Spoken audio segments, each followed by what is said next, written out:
Let me ask you something. When was the last time you checked your bank account and felt genuinely excited about what you saw? For most people, that feeling doesn't exist.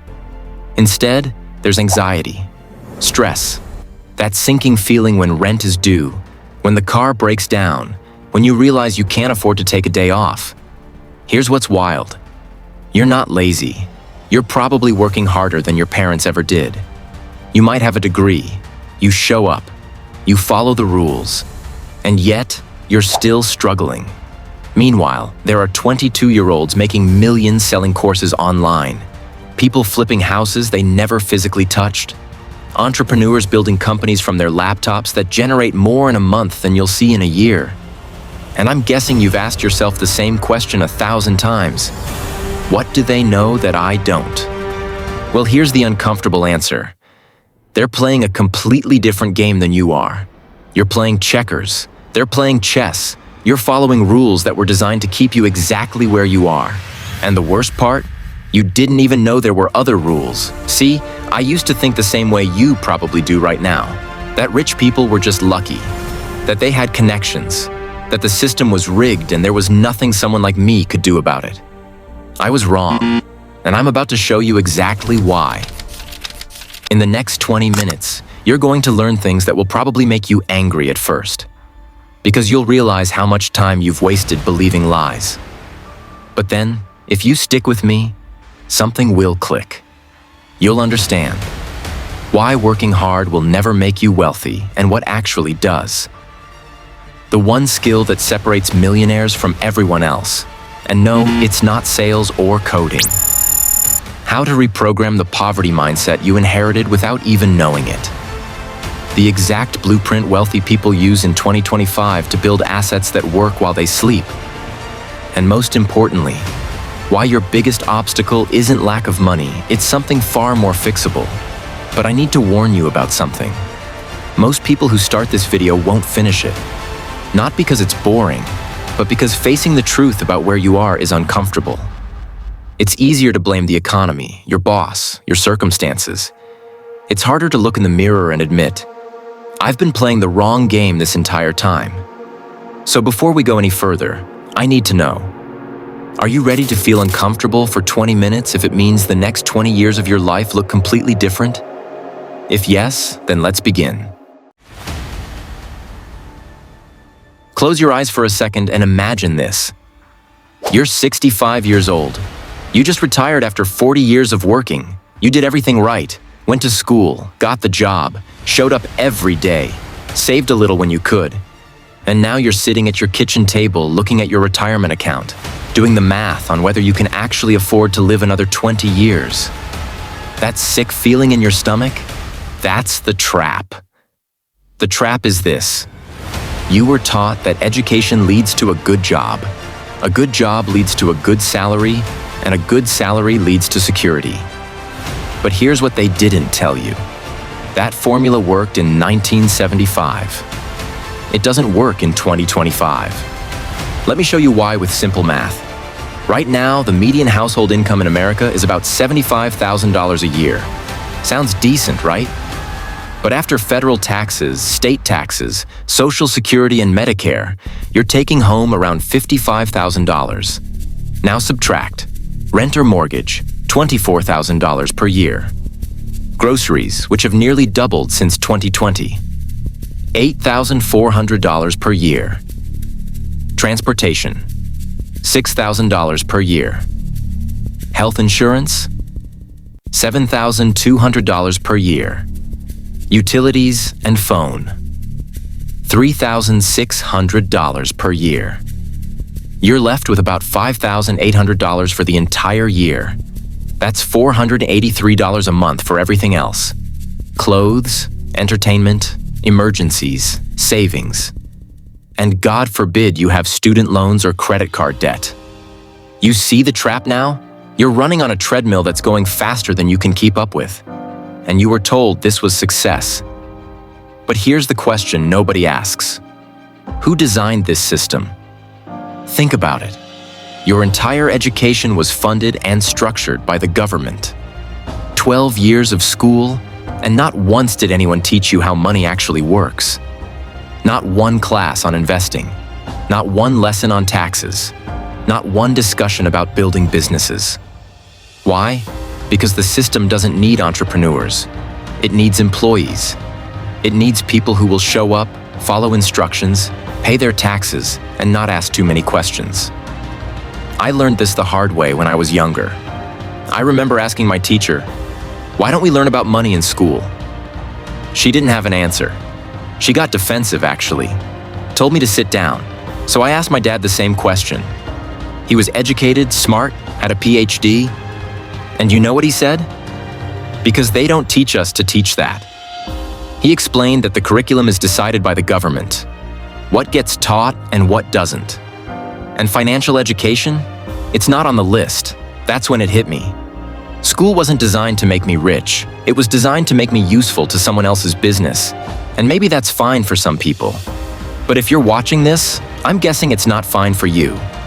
So here's the real question. If the system isn't built to make you wealthy, how do people actually get wealthy? That's what we're about to unpack. All right, let's talk about something nobody wants to admit. You've been chasing money your entire life, and that's exactly why you don't have it. I know that sounds backwards, but stay with me. Here's how most people think money works. You work, you get paid. The harder you work, the more you get paid. Simple, right? Wrong. Let me prove it to you. Who works harder, a construction worker or a software engineer? The construction worker is outside in the heat, doing backbreaking physical labor for 10 hours a day. The software engineer is in an air-conditioned office sitting at a desk. The construction worker makes $45,000 a year. The software engineer makes $120,000. Why? Because money doesn't follow effort. Money follows value. But here's where it gets interesting. Even the software engineer is trapped in the same system as the construction worker. They're both trading time for money. The construction worker trades physical time. The software engineer trades mental time. But both are still bound by the same constraint. There are only 24 hours in a day. So if working hard doesn't make you rich, and working smart doesn't make you rich, what does? Solving expensive problems. Let me say that again because this is the entire game. Money flows to people who solve expensive problems, not hard problems, not complicated problems, expensive problems. Think about it. Mark Zuckerberg didn't get rich because he's a genius. He got rich because he solved an expensive problem. People wanted to connect with each other online without the clunkiness of early social media. Airbnb didn't become a multi-billion-dollar company because they invented hotels. They solved an expensive problem. Travelers wanted cheaper, more authentic accommodation, and homeowners wanted to make money from empty rooms. DoorDash didn't revolutionize food. They solved an expensive problem. People didn't want to cook or go out, but they still wanted restaurant-quality food at home. Every single one of these businesses is a solution to a problem. And the market, meaning people like you and me, paid for that solution. So let me ask you this. What problems do you see every day that aren't being solved? What do people constantly complain about? What do they wish was easier? What frustrates them so much they'd gladly pay someone to fix it? Maybe it's the fact that hiring a reliable plumber feels like playing the lottery. Maybe it's that finding healthy food options when you're busy is nearly impossible. Maybe it's that learning a new skill online is overwhelming because there's too much conflicting information. Whatever it is, if you can identify a real problem and provide a real solution, people will pay you. But here's the catch, and this is where most people fail. Your solution has to scale. Let me explain what I mean. Let's talk about two people. Both are smart. Both work hard. Both want financial freedom. Person A decides to become a personal trainer. They charge $100 per session. They work with clients one-on-one, 5 days a week, 6 sessions a day. That's $3,000 a week, $12,000 a month, $144,000 a year. Not bad, right? Except here's the problem. Person A can't take a vacation. If they get sick, they don't get paid. If they want to grow, they have to work more hours. But there are only so many hours in a day.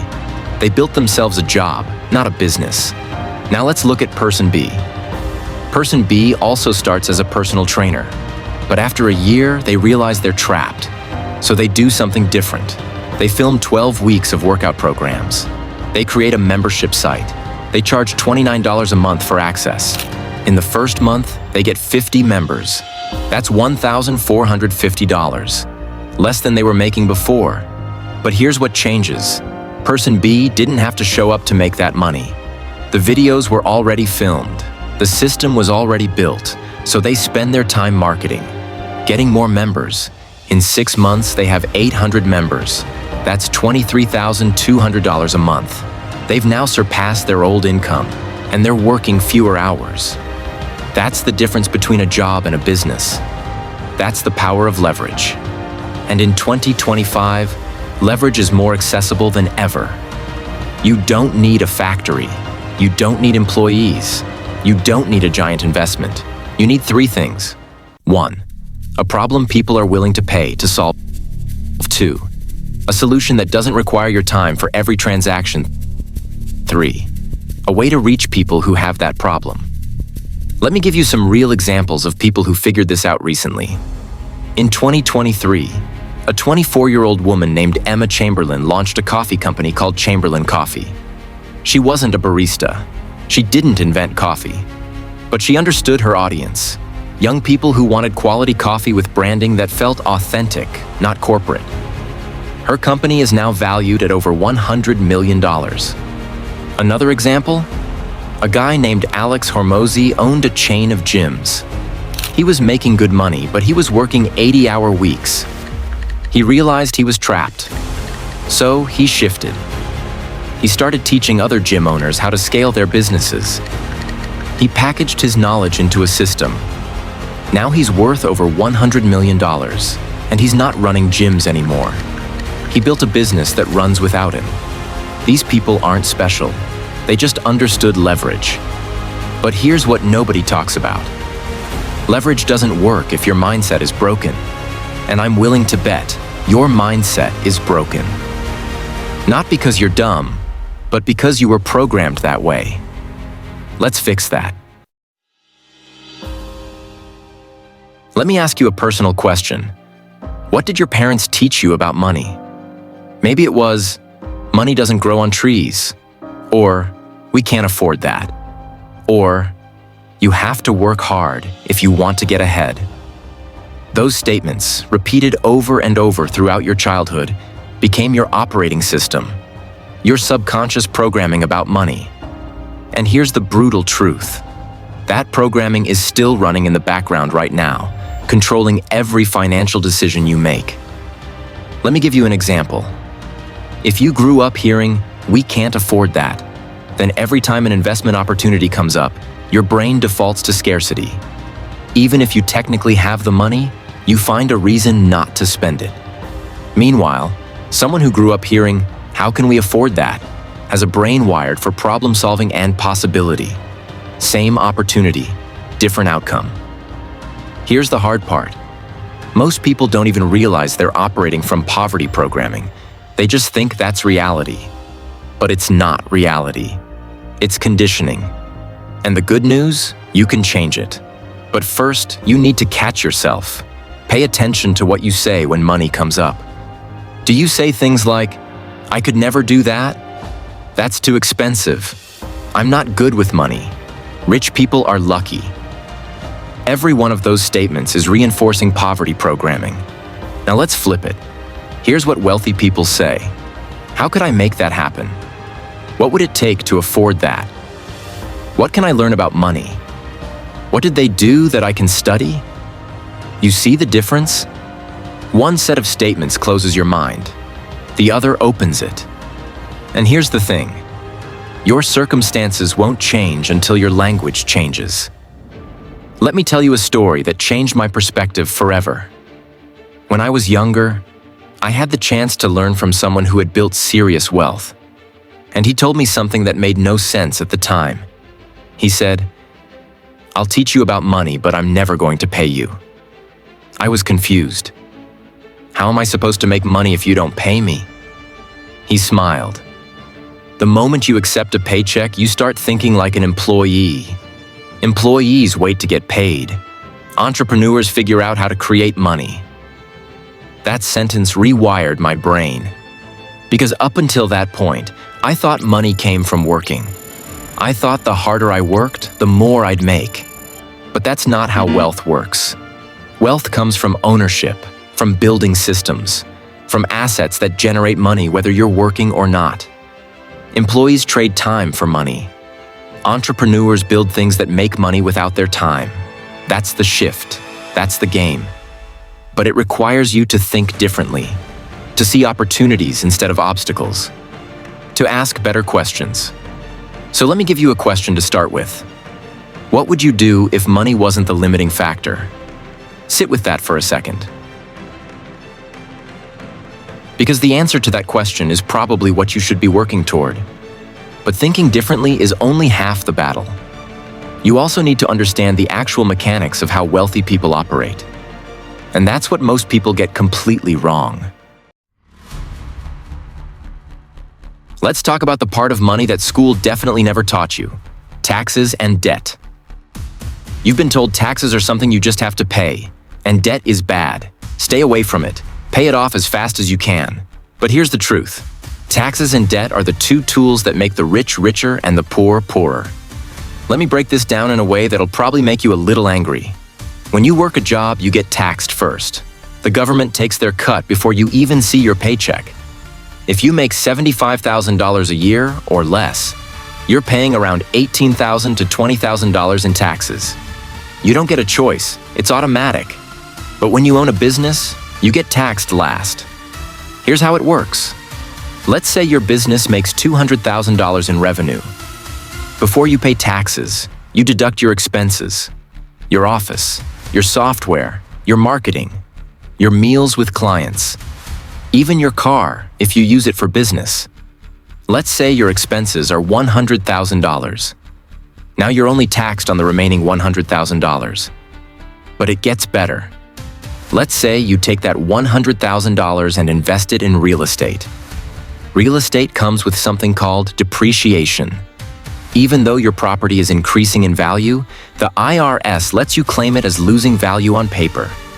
That paper loss offsets your income. So now, even though you made $200,000, you might owe zero in taxes. Is this legal? Absolutely. Is it fair? That's up for debate. But it's the game being played. And here's the frustrating part. This information is public. The tax code is available to everyone. But nobody teaches it to you. The wealthy have accountants and tax strategists who understand the system. You don't. So you keep paying the highest tax rate, thinking that's just how it works. Now let's talk about debt. You've been taught that debt is bad, and consumer debt is bad. Credit cards at 22% interest? That's a trap. But there's another kind of debt. Leverage. Let me give you an example. Let's say you want to buy a rental property worth $400,000. You could save up and buy it in cash, but that might take you 10 years. Or you put down $80,000, 20%, and get a mortgage for the remaining $320,000. The rent from tenants covers your mortgage payment. Over 30 years, your tenants pay off the loan for you. You spent $80,000 and now control a $400,000 asset. That's leverage. Now imagine you do that 5 times. You control $2 million in real estate, but you only invested $400,000 of your own money. This is how people build wealth quickly. Not by working harder, but by understanding how to use the system. But here's the catch. None of this works if you don't take action. So let's talk about exactly what you should do starting today. All right, let's get practical. If you're starting from zero or close to it, here's the exact playbook. Step 1. Identify a problem you can solve right now. Not in 6 months. Not after you take a course. Right now. What skill do you already have that someone would pay for? As the years keep evolving, here are some low-barrier options. managing social media for local businesses, restaurants, gyms, salons, writing emails or ads for online brands, editing short-form videos for content creators, building simple websites using tools like Wix or Webflow, consulting in an area where you have experience. Your goal isn't to build the next Amazon. Your goal is to prove to yourself you can generate income outside a traditional job. Charge $200 to $500 to start. Even if that feels low, just get your first client, then your second, then your third. Step 2. Save aggressively. This is where most people fail.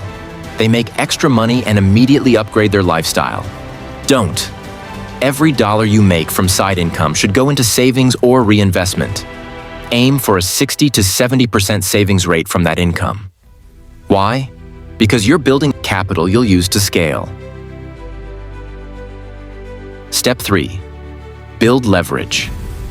Once you're making consistent money, look for ways to multiply your effort without multiplying your time. Can you hire someone part-time to take over repetitive tasks? Can you create a digital product, like templates, a course, or a membership? Can you automate parts of your process with software? This is where you shift from trading time for money to building systems. Step 4. Learn the tax game. Once you're generating real income, talk to a CPA. Set up an LLC or S-Corp. Start tracking every business expense. You'll be shocked at how much money you can legally keep just by understanding deductions. Step 5. Buy assets, not liabilities. Once you have cash flow, start acquiring things that make you money.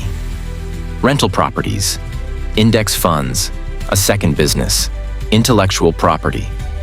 Your car is not an asset. Your house is not an asset.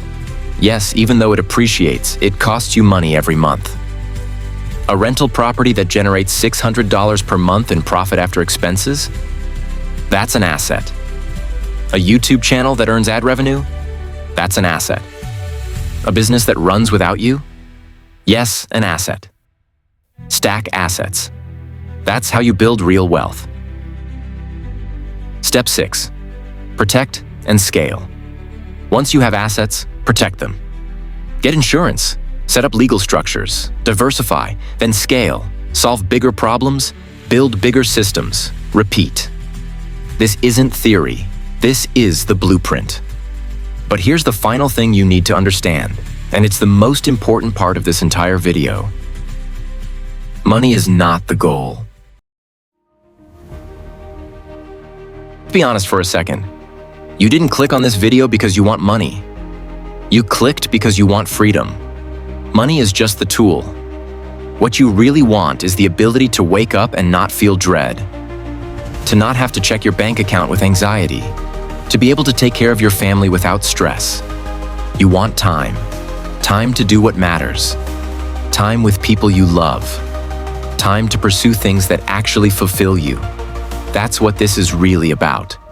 And right now, you're trading the most valuable resource you have, time, for money that isn't even enough to live the life you want. So let me ask you this. What does your life look like in 10 years if nothing changes? Same job? Same stress? Same financial situation? Now imagine if you spent the next 10 years building, learning, failing, adjusting, growing. Where could you be? The truth is, most people won't do anything with this information. They'll watch this, feel inspired for a day, and then go right back to the same patterns. Why? Because change is uncomfortable. Risk is scary. Failure hurts. But you know what's scarier? Reaching 65 and realizing you never tried. So here's my challenge to you. Stop chasing money. Start solving problems. Stop trading time for dollars. Start building systems. Stop believing you're stuck. Start learning what you don't know. The game is real. The rules exist. You just weren't taught them, but now you know. So the only question left is, what are you going to do about it? In the next video, you will learn how to escape the rat race of financial instability. Watch next with the link above or in the channel.